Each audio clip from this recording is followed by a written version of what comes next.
যদি নিক্সন চৌধুরীর সাথে খেলার বুকের পাঠা লাগে তলে 4-5টা মন্ত্রী হয়ে আইতে হইব। ফরিদপুর 4 আসনের সংসদ সদস্য মুজিবুর রহমান চৌধুরী ওরফে নিক্সন চৌধুরীর বাসায় যান প্রধানমন্ত্রী শেখ হাসিনা।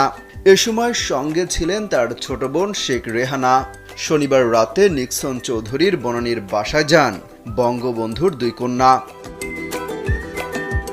নিক্সন চৌধুরী তার ফেসবুকে শেখ হাসিনা এবং শেখ রেহানার বেড়াতে যাওয়ার বিষয়টি জানিয়েছেন।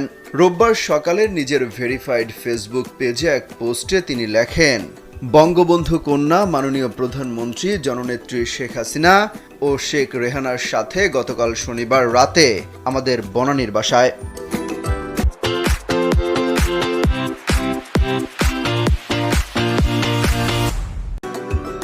ফেসবুকে 7টি ছবি পোস্ট করেছেন নিক্সন। ছবিতে নিক্সন চৌধুরীর মা, স্ত্রী